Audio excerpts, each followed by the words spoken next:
Merhaba arkadaşlar, kanalıma hoş geldiniz. Bugünkü modelimizi şöyle güzel bir ipim var, onunla başlayacağım. Şöyle az kalın bir ip, 100 gram 230 metre uzunluğu olan bir ip kullanacağım. Kullanacağım şiş 4 numara. Bununla harika bir model başlayacağız. Modelimiz oldukça kolay ve güzel bir model. İnşallah siz de beğenir, benimle yaparsınız. Yapım aşamalarına geçmeden önce kanalıma abone değilseniz ücretsiz bir şekilde abone olup videolarımı da beğeniyorsanız beğeni yapmayı, yorum yapmayı, beni desteklemeyi unutmayın arkadaşlar. Şimdiden hepinize teşekkürler. Dilerseniz yapım aşamalarına geçelim. İlmeklerimizi çıkararak modelimizi kurmaya başlayalım. Şu şekilde birinci ilmeğimi aldım. Bu model için 2 ve 2'nin katları. Yani çift sayıda olması gerekiyor. İlmek sayımızın modelimizi bu şekilde kurabiliriz.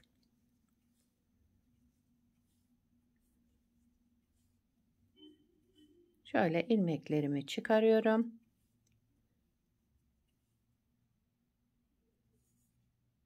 Hemen sayalım. 2, 4, 6, 8, 10, 12, 14, 16, 17, 18 ilmekle modelimi kuracağım ben.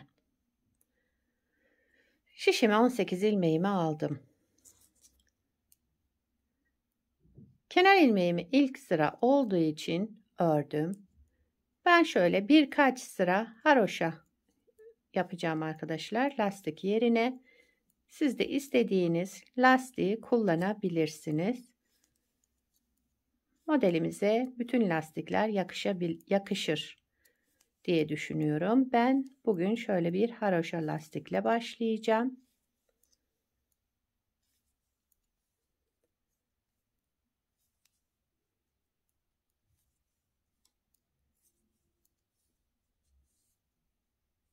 Evet, lastiğimi birkaç sıra tamamlayacağım.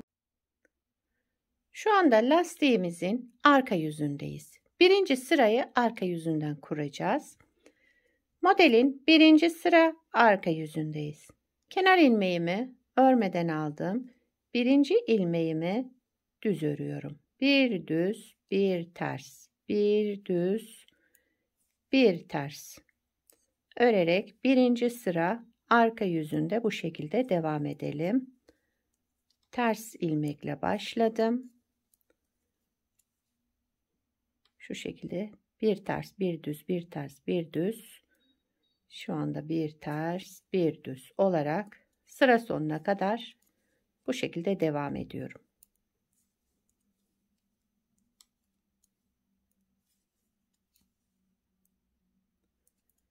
Düzle bitirdim. Bir de kenar ilmeğimi ördüm. Birinci sıra arka yüzünde bu şekilde kurduk modelimizi. İkinci sıra ön yüzüne geçtik. Kenar ilmeğimizi örmeden aldık. Sıradaki ilmeğimiz bakın ters ilmeğimiz. Bu ters ilmeğimizi önce bir kez ördüm. Şişimden çıkarmıyorum. Bir de arkasındakini de alarak ikisini tekrar tek ilmeğe düşürüyorum. 2 ilmekten yine 2 ilmek çıkarmış olduk. Sıradaki ters ilmeğimiz. Bu ters ilmeğimizi baz alalım arkadaşlar. Önce ters ilmeğimizi örüyoruz. Birinci ilmeğimiz ters ilmeğimiz olacak. Daha sonra diğerini de alarak ikisini bir kez daha ördüm. Düz olarak. Ters olan ilmeğimi düz olarak ördüm. Daha sonra arkasındakini de alarak ikisini bir kez daha ördüm ve şişimden çıkardım. İlmek sayımızda artma da olmadı, eksilme de. Yine 2 ilmekten 2 ilmek çıkarmış olduk. İkinci sıra ön yüzündeyiz. Modelimiz bir sonraki sırada kaydırılacak arkadaşlar. Kaydırmalı bir model. Son 2 ilmeğim kaldı. Birinci ilmeğim şu ters olan ilmeğimi düz ördüm. Şişimden çıkarmıyorum. Arkasındaki ilmeği de alarak İkisini bir tekrar düz ördüm ve kenar ilmeğimi ördüm. İkinci sıra ön yüzünde bu işlemleri yaptık. Üçüncü sıra arka yüzündeyiz. Kenar ilmeğimi örmeden aldım. İlmeklerimiz bakın üçer üçer ama ikişer ikişer gruplar halinde, ikili ikili. Bu ikilinin birinci ilmeğimi düz örüyorum. Bakın düz ördüm. Birinci sıra arka yüzünde ters ilmekle başlamıştım. Şimdi üçüncü sıra düz bakın. Modeli bir kaydırmış olacağız bu şekilde. Bir düz, ikinci ilmeğim ters. Şu ikili ilmeğin birincisi düz, ikincisi ters. Bir düz, bir ters. Bir düz, bir ters. Örerek üçüncü sıra arka yüzünde devam ediyoruz.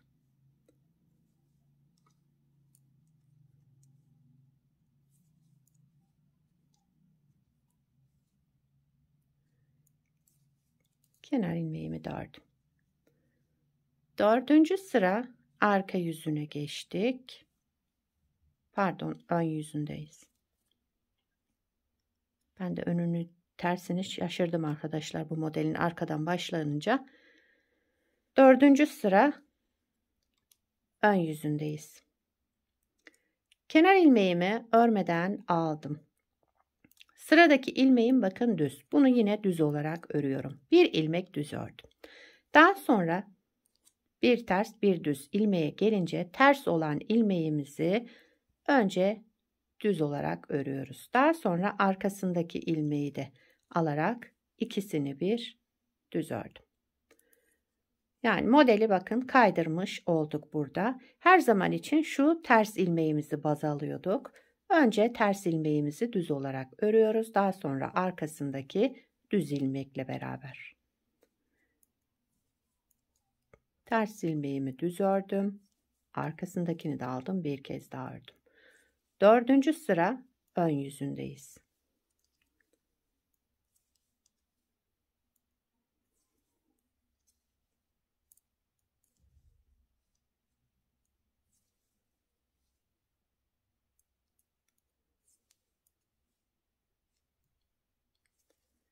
Sıra başında da bir ilmeğimiz kalmıştı. Modeli kaydırdığımız için sıra sonunda da bir ilmek kaldı. Onu da düz olarak örüyorum. Daha sonra kenar ilmeğimi ördüm. Evet, modeli bir kez kurmuş olduk arkadaşlar. Bakın modelimiz tabii ki ilerledikçe kendini gösterecek harika bir model. Modelimizi bir kez daha kuralım arkadaşlar. Modelin birinci sıra arka yüzündeyiz. Kenar ilmeğimi örmeden aldım. Birinci ilmeğimi ters örüyorum. Bakın birinci ilmeğimi ters ördüm. Şu ikişer gruplar halinde olan 2 ilmeklerimin birincisini düz örüyorum. Buna dikkat edelim. İkincisini ters. Birinci ilmek düz, ikinci ilmek ters. Birinci ilmek düz, ikinci ters olarak örelim. Birinci sıra arka yüzündeyiz.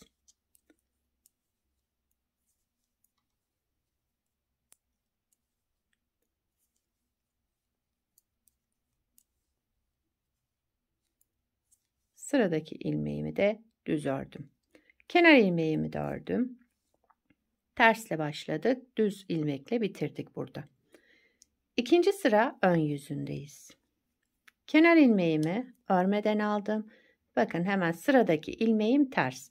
Ters ilmeğimizden bir kez örüyoruz düz olarak. Daha sonra arkasındakini de alarak bir kez daha düz ördüm ve şişimden çıkardım.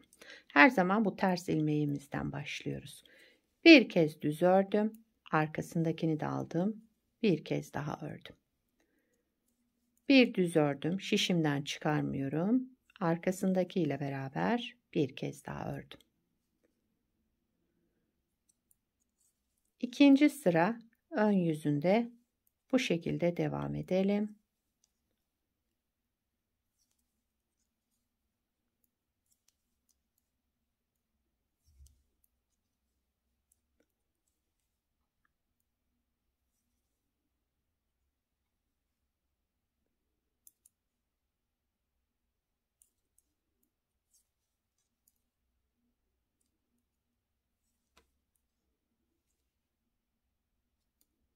Kenar ilmeğimi de ördüm. 3. sıra arka yüzüne geçtik. Kenar ilmeğimi örmeden aldım. İlmeklerimiz bakın 2 gruplar halinde. Bu ikili ilmeğin birincisini düz örüyoruz. Bunu unutmayalım. Birinci ilmeğimiz düz. İkinci ilmeğimiz ters. Birinci ilmek düz. İkinci ilmek ters. Bir düz, bir ters. Düz ilmeğimiz hep bu birinci ilmeğimiz olacak. Bir düz, bir ters. Bunlar püf noktası arkadaşlar. Bunlara dikkat ederseniz modelinizde hiçbir şekilde yanlışlık olmaz, kayma olmaz. Bir düz, bir ters. Bir düz, bir ters. Kenar ilmeğimi de ördüm. 3. sıra arka yüzünde bu şekilde yaptık. 4. sıra ön yüzündeyiz. Modelin son sıramız. Kenar ilmeğimi örmeden aldım. Sıradaki ilmeğim bakın bir tane düz. Bunu düz olarak örüyorum. Bir tane düz ördüm. Daha sonra arkadaki ters ilmeğe geldim. Bakın sıradaki ilmeğim ters. Ters ilmeğimi düz örüyorum.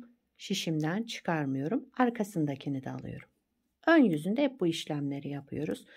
Birinci ilmeğimiz ters olan ilmeğimizi düz örüyoruz. Daha sonra arkasındaki de alarak bir kez daha örüyorum. 4. sıra ön yüzünde bu işlemleri yapıyorum. Sıra sonuna kadar bakın baştaki ters ilmeğimi düz ördüm. Arkasındakini de alarak bir kez daha 2 ilmeğimi düz ördüm. Gördüğünüz gibi model oldukça kolay ve güzel bir model. Sıradaki tek olan ilmeğimi de düz ördüm. Kenar ilmeğimi de ördüm. Bakın modeli kaydırarak devam ettik. Modelimiz böyle ilerliyor arkadaşlar. Modeli 2 kez kurmuş olduk. Bence harika bir model. Bir de size şöyle ilerlemiş halini göstereyim hemen. Küçük bir parçada bu şekilde yaptım. İlerlemiş halini de görmeniz için. Bunu beraber yaptık. Bakın bunu şöyle 2 sıra Selanik olarak yaptım. Bunu da kanalımda olan tekstil tipi başlama diye bir lastik modelim var. İsteyen olursa aşağıya linkini bırakırım. Bu lastikten yapmak isterseniz. 2 farklı şekilde kullandım.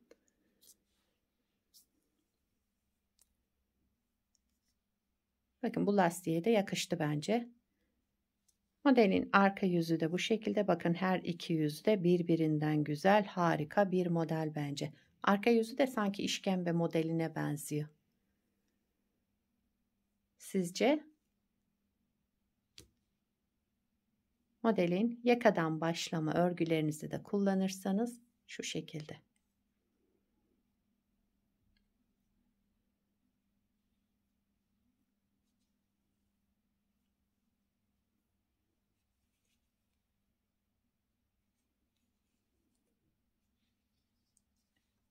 Evet arkadaşlar, bugünkü modelimiz de buydu.